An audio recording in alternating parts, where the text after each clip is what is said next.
정신과 의사 전현수입니다. 저는 이제 오랫동안 불교 공부, 불교 수행하고 또 정신과 의사 생활을 했습니다. 그렇게 두 분야를 쭉 해보니까 이제 어느 정도 수행도 많이 하고 또 정신과 치료도 좀 익숙하다 보니까 이 불교가 이 훌륭한 정신치료라는 걸 제가 알게 됐습니다. 그래서 이제 불교 정신치료라는 새로운 치료 영역을 개척하고 또 그걸 체계화하고 있는 중입니다. 오늘은 여러분들하고 이제 불교 수행에 대해서 이야기를 하게 됐습니다. 오늘 주제는 불교 수행은 뭘 말하고 또 우리는 그걸 왜 해야 하는가 하는 걸 주제로 이야기를 좀 해보겠습니다.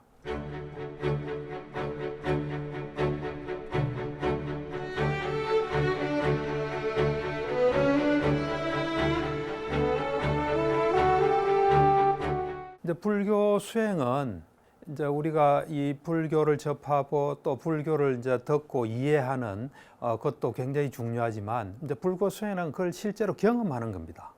우리가 듣는 데서 그치지 않고 경험해서 우리 거로 만든다 할까, 그걸 이제 실제로 해봄으로 해서 우리가 뭔가를 경험하고 또 우리에게 이제 영향을 주고 변화를 주는 겁니다. 그래서 어떤 의미에서 보면 우리는 어떤 지금 이 순간에는 지금 이 순간이 있기까지 쭉 여러 가지가 있었고 그 순간에는 어떤 그런 조건 속에 있다고 볼 수 있습니다. 그런데 이제 이 불교 수행을 통해서 새로운 조건을 우리에게 만든다 이래 볼 수 있습니다. 그래서 이 불교 수행은 실제로 우리가 아는데 물론 아는 것도 큰 힘이 됩니다. 그렇지만 아는데 그치지 않고 우리 것으로 만들어가는 그런 거라고 볼 수 있습니다.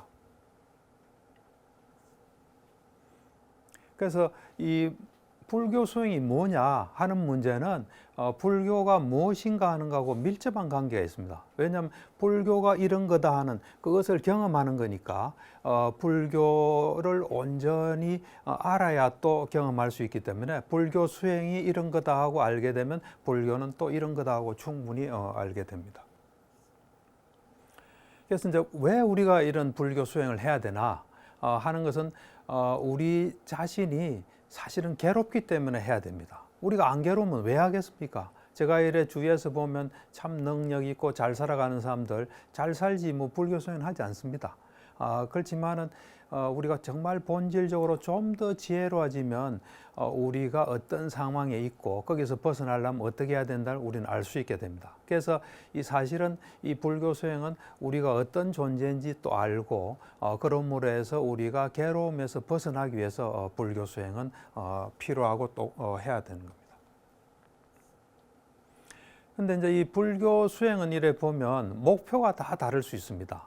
그래서 제가 이제 진료실에서 보면 저한테 뭐 자기 정신적인 문제를 가지고 오는 사람도 있지만 또 수행에 관심을 가지고 오는 경우도 있습니다. 그런 분들한테 제가 꼭 물어봅니다. 당신이 수행을 하고자 하는 또는 불교 공부를 하고자 하는 목적이 뭐냐? 그걸 물어보면 이제 사람마다 다 다릅니다. 어떤 사람은 마음이 좀 편하고 싶다, 좀 괴롭지 않게 살고 싶다는 사람도 있고 또 어떤 사람은 아주 좀 특이한데 다시 태어나고 싶지 않다. 어떻게 하면 좀 안 태어날 수 있겠냐 이제 이런 또 말을 하시는 분도 있습니다. 그래서 이제 그런 목적에 따라서 제가 이제 적절한 가이드를 해줍니다. 어느 뭐 절에 가라든지 어느 수행센터를 가라든지 어떤 책을 읽으라든지 하는데 그래서 이 불교 수행은 잘 보면은 좀 마음 편한 것으로부터 모든 괴로움을 완벽히 없애는 것까지 다양할 수 있습니다. 이 다양한 어떤 목표에 따라서 우리는 이 수행을 할 수가 있습니다.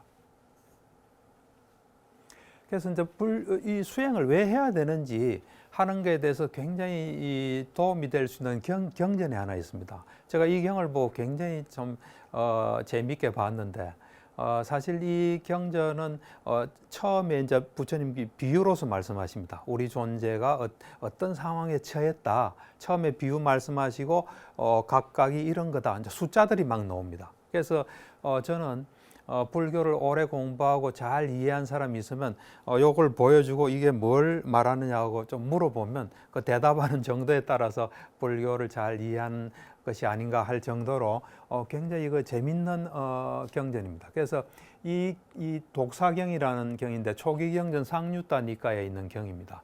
이걸 보면 우리가 어떤 상황에 놓여 있다는 거 이거를 잘 알 수 있습니다. 근데 이거는 좀 이 부처님께서는 확실히 잘 알기 때문에 비유를 잘 쓰신 것 같아요. 사실 우리가 비유가 우리한테 잘 와닿고 이해가 되고 기억에 오래 남습니다. 그래서 이제 부처님께서는 훤히 아시니까 이런 비유를 쓰셨는데 처음 읽을 땐 여러분도 듣고 너무 좀 지나치지 않나 할 정도로 아주 그 본질적으로 우리 상황을 말씀하고 계십니다. 그래서 이제 이 경을 보면 대략 한 뭐 10가지로 나누어 볼 수 있습니다.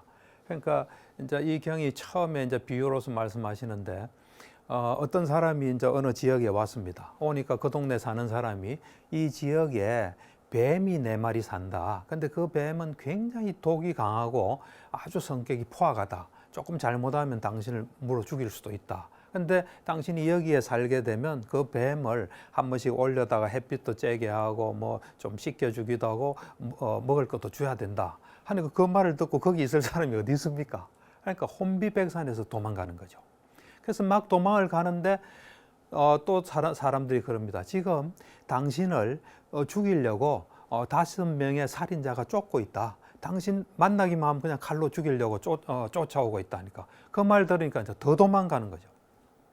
그래 가는데 또 하는 말이 당신하고 되게 친숙한 또 살인자가 하나 당신을 쫓고 있다. 당신 보면 죽이겠다고 아주 쫓고 있다.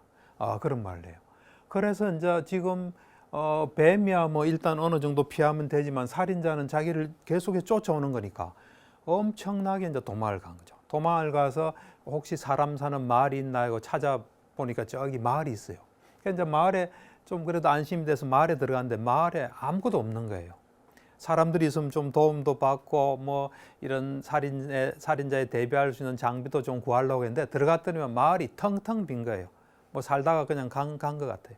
그래서 그 텅텅 빈 마을에 그래도 마을이니까 좀 마음을 좀 붙이고 있는데 그때 또 이 마을을 누가 털러오는 도둑대가 있다 그래요. 그러니까 이거 도둑대 잘못 잡히면 또 죽잖아요. 그래서 또 막 도망을 가요. 도망을 가는데 가다 보니까 어떤 한계에 부딪힌 거예요. 어떤 언덕에 도달해요. 사실 그 언덕이라는 건 그 지금까지 있었던 거의 연장선상이에요. 어찌 보면 전체를 상징한다 볼 수 있어요. 그래서 이제 그 언덕에 서서 저쪽을 보니까 저쪽 언덕은 아주 평화로운 곳이에요. 아무런 위험이 없는 곳이에요. 거기 가면 살 수 있는 곳이에요. 그 언덕을 보고 있는데 근데 그 문제는 그 언덕을 건너가야 되는데 거기에 엄청난 물이 있는 거예요. 폭류가 흐르는 상상을 초월하는 도저히 그냥은 헤엄쳐서 건널 수는 없는 그런 엄청난 물이 있어요. 그렇지만 지금 계속 쫓아오니까 여기를 건너야 되겠다 해서 이제 뭐 나무까지도 이제 취하고 또 뭐 풀뿌리도 해서 이 뗏목을 만들어요. 뗏목을 만들고 죽은 힘을 다해서 그 큰 바다를 물을 건너서 저 언덕에 도달하게 된다는 이런 비유예요. 좀 감이 잡힙니까? 이제 그래서 그 다음은 그래요. 자, 이제까지 내가 비유로 말했고 이제 그 비유가 의미하는 게 뭐다 하면서 이 맹독을 가진 4종류의 독사는 지수화풍이다. 우리를 이루고 있는 우리 몸은 지수화풍으로 이루어져 있어요. 우리를 이루는 몸을 이루는 지수화풍이다 이런 이야기를 해요. 이제 사대라 그럽니다. 불교에서는. 그러니까 부처님께서는 우리를 죽일 수 있는 독사로 본 거예요. 그래서 처음에 저도 이게 너무 지나친 게 아니냐 그런 생각을 했어요. 근데 가만히 생각해 보니까 제가 이제 오랫동안 불교 공부하고 수행해 보니까 몸이 우리 말을 절대로 듣지 않습니다. 언제 상황이 잘못돼서 우리를 죽일지 몰라요. 예를 들어서 우리가 좀 비유를 하면 몸에 뼈에 암이 생겼다.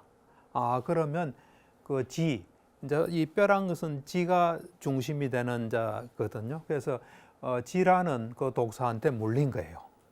또 우리가 예를 들면 풍을 맞아서 쓰러졌다. 그래서 뭐 죽었다. 그러면 풍이라는 독사한테 죽었다고도 볼 수 있습니다. 그래서 이제 경전에 이래 보면은 우리 몸을 간첩으로 이야기를 많이 해요. 우리의 어떤 평화로운 영토에 이래 잠입에 들어와서 처음에는 우리 말 잘 듣는 것 같아도 나중에 어떤 짓을 할 줄 모르는 거로 많이 비유를 해요. 그런 거를 볼 때 이제 부처님께서는 이렇게 보시는 거죠. 그다음에 이제 두 번째 5명의 사리를 일삼는 원수는 오치온이에요. 오치온은 뭐냐면 우리는 오온으로 이루어졌습니다. 색수상행식이라 색은 이 몸이에요. 아까 뭐 지수와 풍야있지만 그 몸이고, 그다음에 수상행식은 우리의 정신 부분이에요. 그래서 정신일 때 이제 수란 것은 느낌을 말하고, 그다음 상은 우리의 인식, 뭘 보면 아는 거, 또 처음 보는 건 이렇게 생겼구나 하고 기억하는 거, 그게 이제 상이고, 행은 의도, 의도입니다. 의도인데 또는 상은 요 수상을 제외한 마음부수를 상이라고도 행이라고 이야기돼요. 그다음 이제 식은 근본 마음, 마음인데. 이거 그래서 그 집착이 가해지는 오치온에 부처님도 오온이 있고 모두가 오온은 있어요. 있지만 이제 괴로움을 받는 오온은 이제 집착이 가해진 오온, 오치온을 가지고 있는 거예요. 요걸 이제 그 살인자로 보는 거죠. 그래서 제가 이 경전을 읽으면서 지금까지 우리 인류에서 뭐 이제 좀 성인으로 인정되는 분들이 많이 나왔잖아요. 많이 나왔는데 과연 우리 존재를 우리를 죽이는 살인자로 본 성인이 있을까 하는 그런 생각인데 본질적으로 보면 맞아요. 예를 들어서 우리가 자살했다. 그러면은 자살이라는 건 괴롭기 때문에 자살하는 겁니다. 그러면 색수, 이 느낌이죠. 괴로운 느낌이 행에 죽어야 되겠다. 수온과 행온, 수치온, 행치온이라는 살인자한테 죽었다고도 볼 수가 있습니다. 그래서 이건 아주 본질적으로 보면, 그러니까 우리가 이 윤회라는 긴 윤회와 그다음에 어떤 우리가 무하면서 별별 걸 다 당하는 정말 지혜로운 눈으로 보면 이렇게밖에 볼 수 없어요, 사실은. 그래서 우리가 순간순간을 이런 상황에서 벗어나게끔 노력해야 된다는 그런 이야기가 타당합니다. 그 다음에 이제 친수간, 6번째 사례는 친수가다는 우리는 항상 절기고 탐욕을 일으키잖아요. 그 절김과 탐욕이 당신을 언제 죽일지 모르는 6번째 살인자라는 거예요. 우리가 마약 중독해도 뭐 죽는 사람 있지 않습니까? 그 사람은 뭐 이거라고 볼 수 있죠. 요놈한테 걸렸다고 볼 수. 그 다음에 빈말은 안이비설신이에요. 이제 우리를 안이비설신으로 이루어졌다 그러거든요. 눈, 귀, 코, 혀, 몸, 정신으로.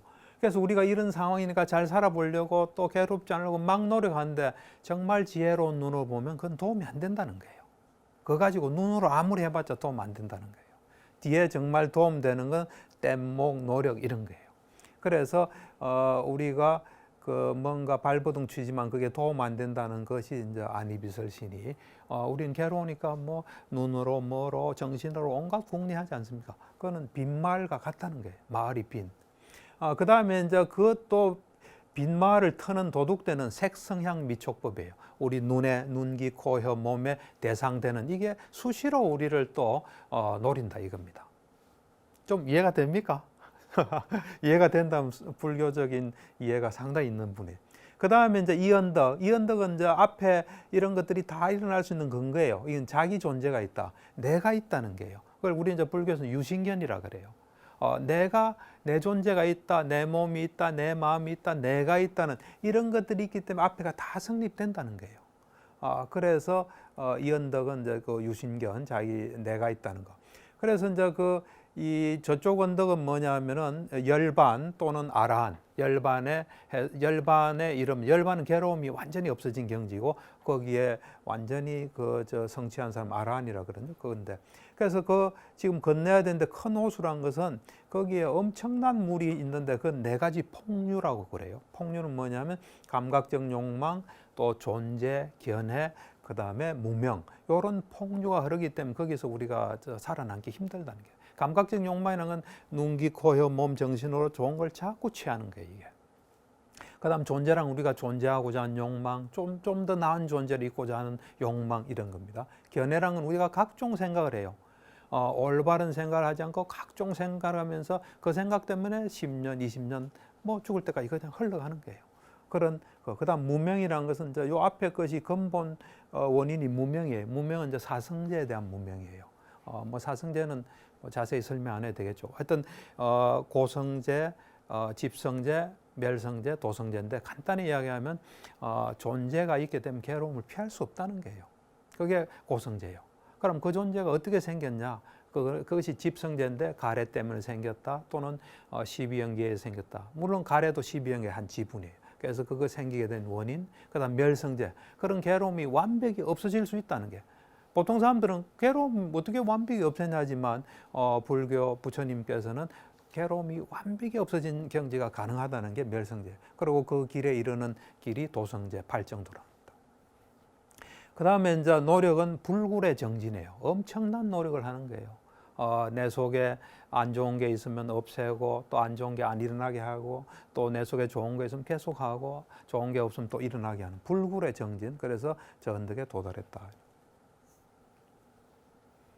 그래서 이제 이런 우리는 뭐 보통은 또 괴로움을 느껴서 할 수도 있고, 또 지금은 괴롭지 않지만 지혜롭게 보면 우리가 이런 상황이 있기 때문에 수행을 해야 됩니다.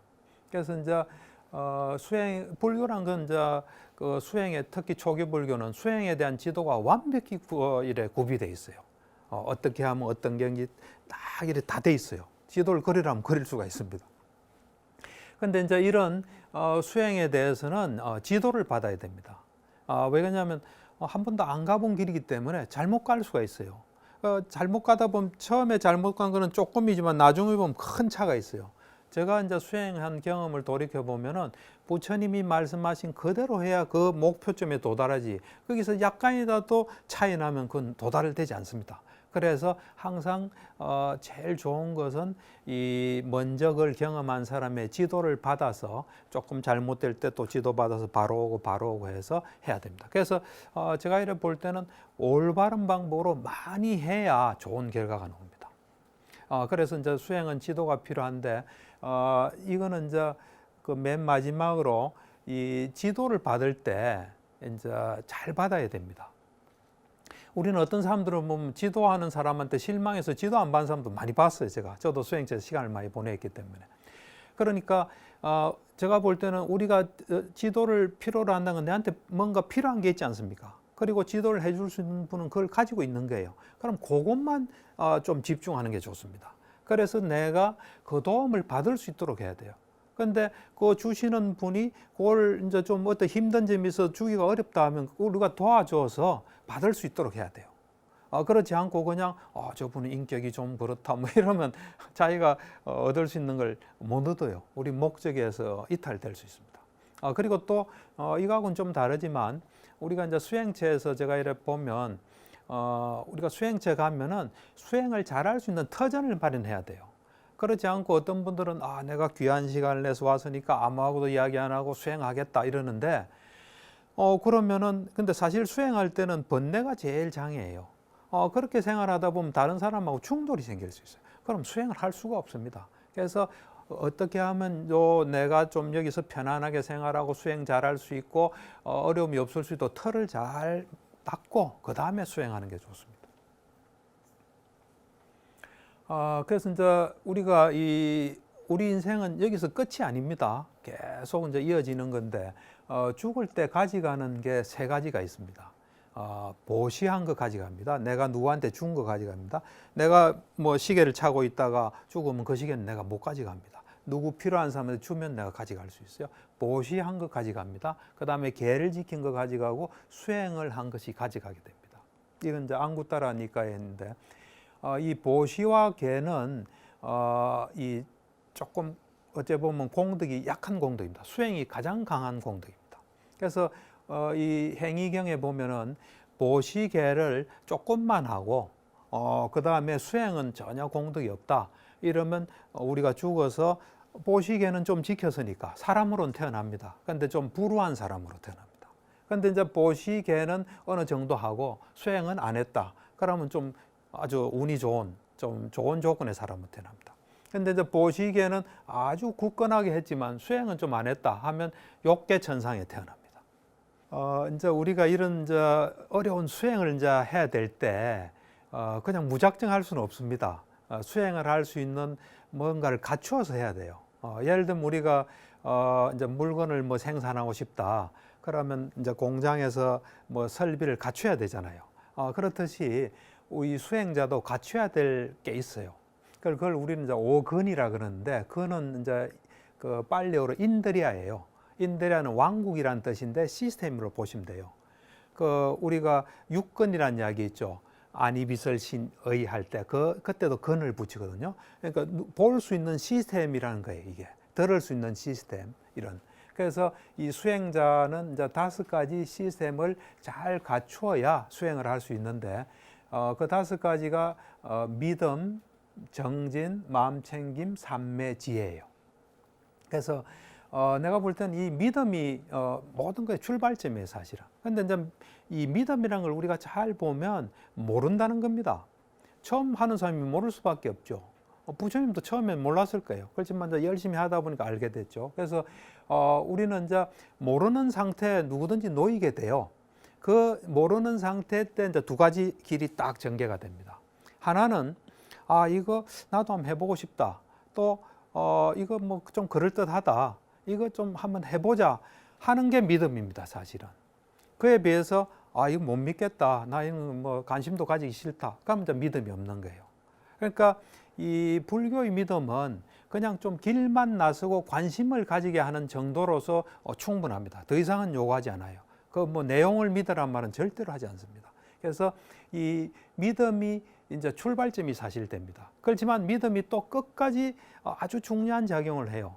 왜냐하면 우리는 부처님 제자 아닙니까? 그렇게 되면 부처님이 경험한 걸 우리가 다 경험한 게 제일 좋습니다. 그런데 경험하지 못한 만큼 믿음이 작용을 해줘야 됩니다. 그렇지 않으면 문제가 생겨요, 이게. 그래서 믿음이 충실한 사람은 정말 부처님에 대한 믿음이 충실하면 그까지 가게 되는 거예요.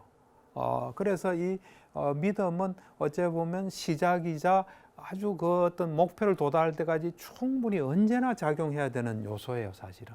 저도 이제 수행해 보면은 어느 정도 많은 걸 경험했어요. 그렇지만 부처님하고 차이가 있기 때문에 그 부분을 내가 어떻게 더 체험하고 공부할까 그런 걸 하게 됩니다. 그래서 믿음은 이제 굉장히 중요합니다. 이제 그래서 그 믿음을 바탕으로 정진건을 우리는 만들어야 돼요. 정진건은 뭐냐면 열심히 노력하는 거예요. 내한테 부족한 거를 계속 만들어가는 작업인데 이제 불교에서 정진은 이제 4가지로 이야기를 해요. 나한테 안 좋은 거, 악한 법, 사악한 법, 그걸 없애려고 노력하는 거예요. 그 다음에 그것들이 지금 아직은 없지만 일어나지 않도록 노력하는 거예요. 그 다음에 우리한테 유익한 선법이 있다면 그걸 계속 노력하는 거예요. 또 우리한테 선법이 아직 안 일어났으면 그 선법을 일으키려고 노력을 하는 게 정진이에요. 그래서 믿음을 바탕으로 정진을 하고, 그리고 이 마음 챙김은 사실은 믿음 정진의 그 순간에도 마음 챙김이 역할을 하는 게 제일 좋습니다. 마음 챙김은 우리가 이제 이 사띠라 그러는데 2가지가 있어요. 부처님께서 이제 사띠를 할 때는 하나는 기억의 의미로서의 사띠, 또 하나는 현재 집중으로서의 사띠, 2가지를 이야기하는데 기억으로서의 사띠는 뭐냐면 부처님한테 들은 거, 또 누구한테 내가 들은 거, 내가 경험한 거, 좋은 것을 항상 잊지 않고 머릿속에 있게 하는 거예요. 머릿속에 있어야 우리한테 작용할 거 아닙니까? 그죠? 그래서 항상 그거를 잊지 않는 거를 사띠라고 하고, 또 현재에 집중하는 것도 사띠라 그래요. 그래서 여러분들이 그 경전에서 보면 사띠가 마음 챙김이 놓으면 2가지로 이렇게. 근데 요즘은 이제 현대에서 명상에서는 이제 현재 집중만 보통 강조하는데 불교는 그 이제 기억하는 의미도 있어요. 왜냐하면 사띠란 말 자체가 기억한다는 뜻이에요, 사실은. 그래서 이제 이 불교에서 어찌 보면 가장 중요한 게 마음 챙김이에요. 마음 챙김은 언제나 있는 거예요. 우리의 선법 속에는 언제나 그게 있다고 생각하시면 돼요. 그래서 이제 믿음도 가지고 정진도 있고 사띠를 항상 가지고 있다 보면 열심히 노력하면 삼매에 도달해요. 삼매란 건 우리 마음이 한 대상에 딱 이래 모아진 상태예요. 마음이 딴 데 전혀 가지 않는 상태예요. 그래서 마음이 다른 데 가서 어떤 괴로움이나 이런 게 전혀 없는 심해탈 상태예요, 사실은 삼매가. 그래서 마음이 완전히 집중돼서 딴 데 안 가고 마음이 이래 딱 한 곳에 모여있기 때문에 괴로움도 없으면서 마음이 엄청난 힘을 가지는 상태예요. 그때 우리가 삼매를 얻으면은 지혜의 눈이 생겨요, 사실은. 우리 어떤 안이비설신이 이런 감각기관으로 감지할 수 없는 것을 지혜의 눈이 이제 이렇게 보기 시작하는 겁니다. 그래서 이제 이 삼매 이것도 굉장한 중요한 요소예요. 사실은 요즘은 뭐 이 마음 챙김으로 끝나는 경우가 많아요. 요즘 명상 이런 데서는. 그러니까 불교에서는 고가식으로는 이것도 굉장히 훌륭합니다. 마음 챙김도. 그렇지만 그건 한계가 있기 때문에 삼매를 닦을 수밖에 없어요. 그래서 이제 이 삼매가 굉장히 중요하고 삼매를 바탕으로 지혜가 생기는 겁니다. 물론 뭐 지혜는 세속적인 지혜도 있고 수행적인 지혜도 있고 마음 챙김에 대한 지혜도 있고 하지만 보통 차원 높은 지혜는 삼매로부터 생긴 게 지혜예요. 그래서 이런 것들을 충분히 자기가 가질 수 있도록 하고 언제나 그게 발동할 수 있는 상태로 만들어야 돼요. 그래서 그래야 우리가 진정한 수행자가 되는데, 요때 이게 이제 균형을 잘 맞춰야 돼요. 마음 챙김이 중간에 있죠. 여기 이제 중앙추라고 보시면 돼요. 중심추. 이거는 언제나 모든 것이 언제나 마음 챙김이 없으면 안 되니까요. 그래서 언제나 있어도 상관이 없습니다. 그렇지만 이제 믿음과 지혜는 서로 조화를 잘 이루어야 돼요. 믿음만 있고 지혜가 없으면은 맹신으로 갈 수 있어요. 그리고 또 믿음은 또 흔들릴 수가 있어요.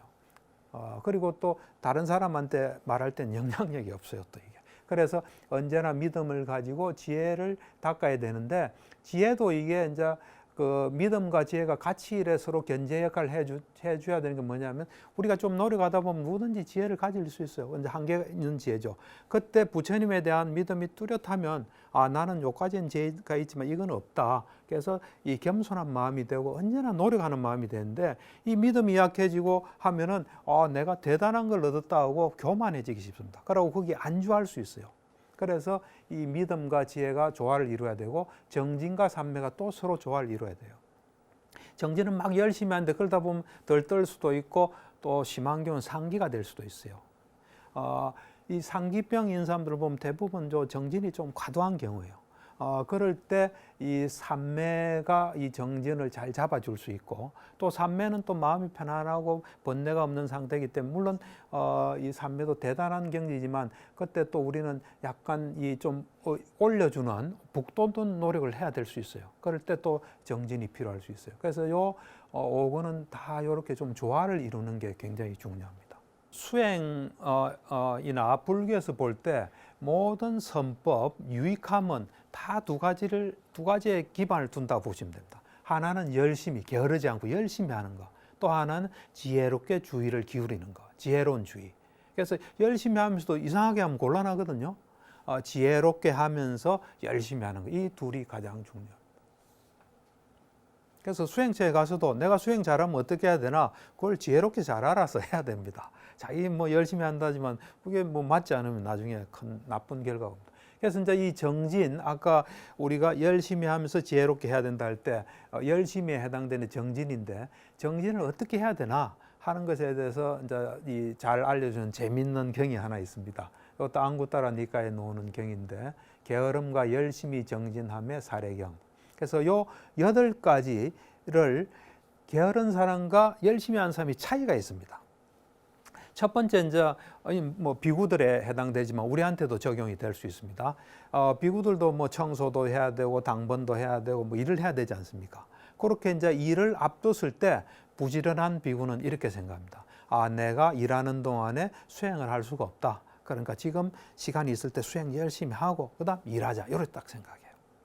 그리고 이제 그 일이 끝나면 또 열심히 하는 사람은 내가 수행하면서 일하면서 수행을 못했다. 지금 수행을 또 열심히 하자.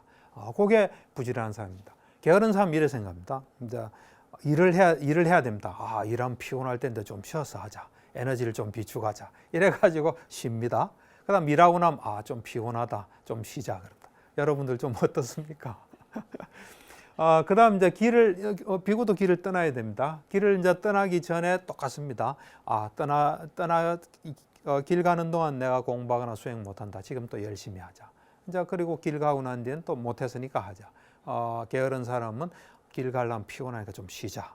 또 갔다 오면 또 좀 쉬자. 이래. 그다음 이제 비구가 탁발해서 별로 많이 얻지를 못했습니다. 영양가 있는 것도 별로 얻지 못해서 좀 적게 먹었습니다. 그러고 나면 이제 부지런한 비구는 내가 좀 적게 먹으니까 몸이 가볍다. 열심히 또 수행하자 그럽니다.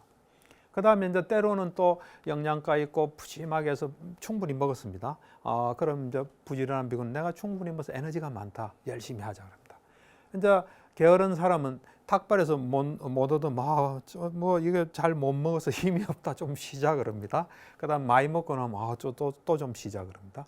그다음 이제 사소한 병이 생겼을 때 부지런한 비구는 이 병이 크게 되면 내가 수행을 못한다. 수행하자 이렇게 합니다. 그다음 이제 병이 나았을 때 낫고 나면 병이 있는 동안 내가 충분히 못했다 또 하자 이래 됩니다. 이제 게으른 비구는 사소한 병이 생기면 좀 쉬자 이래 됩니다. 이걸 좀 쉬어서 다스리자. 또 병이 나으면 또 좀 쉬자. 그래서 이래 보면 요 차이가 이 부지런한 비구는 초점이 이 수행에 가 있는 겁니다. 어떻게 하든 수행할 시간을 확보하는 거예요. 근데 게으른 비구는 좀 자기 편한 거를 추구합니다. 그 차이가 있습니다. 차이가 좀 느껴집니까? 예. 그래서 이제 우리가 수행을 할 때 좀 어떤 이제 마음으로 해야 되나, 또 어떤 그 뭐 계를 지켜야 되나, 어떻게 해야 되나, 마음가짐에 대해서 잘 알려주는 경이 하나 있어 소개하겠습니다. 수타니빠타에 나오는 경이고 제목은 계행이란 무엇인가라는 경인데, 이제 보면 손이 사람, 그러니까 자기를 지도해 주는 사람이겠죠. 뭐 비구 같은 법납이 높은 손이 사람을 공경하고 시기하는 마음을 가지지 마라입니다. 왜냐하면 그럼 자기한테 손해입니다. 그 다음 이제 두 번째는 이 적절한 시간, 바른 시간입니다. 시간을 잘 챙겨야 됩니다. 그래서 이제 바른 시간에 스승을 만나서 이제 바른 그렇게 이제 잘 설해지고 또 잘 표현된 법에 대한 이야기를 바른 시간에 잘 듣는다. 그러니까 이 바른 시간이 참 중요합니다. 이래 그 시간을 잘 바른 시간에. 그다음 이제 세 번째는 이 고집을 버려야 됩니다. 자기만의 어떤 집착, 고집 그런 걸 버려서 뭐 앞에 이야기와 똑같죠. 때를 잘 적절한 시간에 스승을 잘 찾아간다. 그다음 이제 네 번째는 자기가 가진 목표가 있을 거 아닙니까? 아란이 되겠다 또는 괴로움이 없겠다 그런 목표, 또 배우는 법, 또 자기를 다스리는 거, 청정한 삶을 항상 잊지 말고 그걸 항상 추구하는 마음을 가지라. 그래서 이제 그 다음은 법을 즐기는 마음이 돼야 됩니다. 저도 뭐 비구 생활을 조금 했습니다. 출가 생활 좀 하면서 산미도 하고 비구도 했는데 이 법에 대한 마음이 조금 놓쳐지면요, 이 출가자 생활은 굉장히 피곤한 생활입니다. 그래서 언제나 이 내가 법을 추구할 수 있어서 너무 좋다는 이 법을 되게 기뻐하고 즐기고 이제 법에 입각해서 사는 것. 그래서 이제 법을 비방하는 말은 절대로 하지 않고 그 법에 따라 생활할 수 있는 마음가짐, 이게 굉장히 중요합니다. 그러면서 우리가 이제 살다 보면 뭐 농담도 하고 뭐 화도 내고 여러 가지 좀 이상한 마음도 먹고 또 뭐 말도 거칠게 하는데 이런 거 다 버리고 자신을 안정시켜서 언제나 행동하라. 그래서 이제 성스러운 사람들, 고귀한 사람들, 이제 부처님 가르침을 잘 체득한 그런 분들께서 가르친 것을 기뻐하는 그런 사람들은 말이나 정신적으로나 신체적으로 가장 뛰어난 사람이다. 이제 부처님 말씀입니다. 그래서 그분들은 그 사람들은 평안과 온유함과 명상 속에서 지내고 그들의 어떤 그 아는 것과 지혜는 학식과 지혜의 핵심에 도달하게 된다.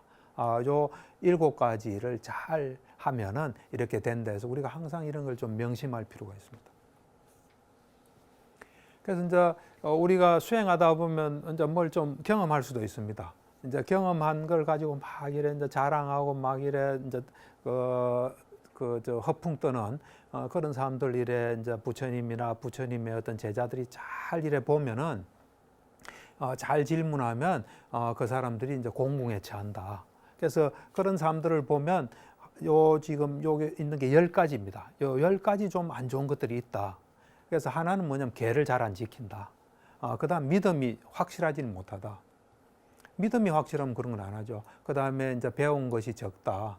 공부를 적게 했다. 그다음에 가르치기가 좀 어려운 사람들이다. 고집도 세고 뭐 잘못돼서. 그다음에 그 주위에 나쁜 친구들도 있고 게으르고 마음 챙김 삿띠를 놓쳤고 뭔가 이상한 자꾸 계략을 꾸미고 모시기 힘들고 지혜가 안 좋다. 이런 얘기를 합니다. 그래서 이런 10가지 법을 제거를 해야 부처님 법과 율에서 항상 이 발전이 있다. 그리고 이 10가지 법이 있다는 건 부처님께서 설하신 법과 율에서 태보가 있다. 그래서 이제 요 경이 그 자아자찬경입니다. 아무것 따르니까. 그거 보면 이 비유를 이제 그렇게 막 자기 성취한 거 막 자랑하는 사람은 내 돈 가졌다고 허풍 뜨는 친구와 같아 하면서 이야기를 해요. 그래서 어떤 친구가 나 돈 많아 이래요. 그래서 이제 돈이 필요한 친구 와서 돈 좀 빌려줘 하니까 여기 파봐라 그래요, 땅을. 옛날에는 뭐 땅에다가 뭐 검을 묻든지 땅 파보면 돈이 없어요. 그러면 돈 없다면 저기 파봐라 그래요. 그럼 또 없어. 그러면 여기 파봐라 없어. 너 돈이 없는데 왜 돈이 있다니까? 몰라, 나도 정신이 없었던 것 같아. 뭐 그런 표현이 나옵니다. 그래서 우리가 이제 이 경지 그 선정입니다. 초선, 2선, 3, 4선. 그걸 이제 얻었더라도 높은 경지에 이르러도 서성이나 이래 참 공경할 만한, 존경할 만한 어떤 동료들을 떠나서 잘못된 뭐 세상 사람들하고 또 나쁜 동료들하고 어울리게 되면 애욕의 마음이 물들어서 낮은 경지로 떨어진다. 뭐 그에 대한 경도 있습니다. 그래서 이제 마지막으로 우리에게는 재산이 필요합니다. 살아가는데. 근데 이제 우리가 보통 세속적인 사람은 뭐 현금, 부동산, 주식 뭐 이런 걸 말하겠죠. 그렇지만 이제 그런 재산은 쉽게 없어질 수 있습니다. 이제 부처님 당시에 이제 이 경전에는 보면 옛날에는 왕이 막 뺏어갈 수도 있고 막 불이 나서 뭐 비가 물에 뭐 흘러가기도 하고 사기꾼 또 뭐 이래 상속받은 사람이 잘못해서 없어지는 경우가 있습니다. 그래서 세속적인 재산은 그런 데서 없어질 수 있지만 이 7가지 재산, 요거를 우리가 가지고 있으면 어떤 경우에도 그건 없어지지 않고 언제나 편안하게 살 수 있고 존경받고 어렵지 않게 살 수 있다 하면서 부처님께서 7가지 재산을 만들어라 그래요. 그게 이제 첫 번째가 믿음의 재산이에요. 믿음. 그 다음 개. 제가 이래 보면 믿음과 개가 아주 근본이 되는 겁니다. 이게 이 둘 없이는 그 다음이 진행이 안 됩니다. 믿음, 개. 그 다음에 우리가 이제 뭘 내가 잘못하고 좀 내한테 해로운 거 하면 부끄러운 줄 알아야 되거든요. 그 부끄러운 줄을 모르는데 그 부끄러움을 아는 것도 또 하나의 재산이에요. 그 다음에 그런 걸 할 때 정말 두려움이 있어야 돼요. 부처님께서는 이 부끄러움과 두려움 이걸 굉장히 중요시해요. 너를 보호하는 큰 2가지 법에 대해서 뭔가 잘못할 때 부끄럽고 두려움 이 이야기를 해요. 그 다음에 이제 우리가 항상 이제 배우는 거, 뭐 배우는 거란 좀 확대하면 내 주위에 내보다 나은 뭘 가지고 항상 배워야 됩니다. 배우고 또 좋은 책을 통해서 배우고 그런 배움. 그 다음에 남을 베풀고 보시는 죽을 때 가져간다 그랬죠. 그 아주 훌륭한 재산. 그다음 이 배우고 베풀고 그 다음에 이제 지혜를 갖는 이 재산을 여러분들은 이제 가져야 됩니다. 그래서 뭐 시간이 그냥 훌쩍 간 것 같아요. 오늘은 수행이 과연 뭘 의미하고 우리는 왜 수행해야 되고 또 어떤 자세로 수행을 하는지에 대해서 이야기를 했습니다. 그리고 다음 시간에 이제 구체적으로 어떻게 수행할 건가 하는 수행에 대한 구체적인 이야기를 하겠습니다. 경청해 주셔서 고맙습니다.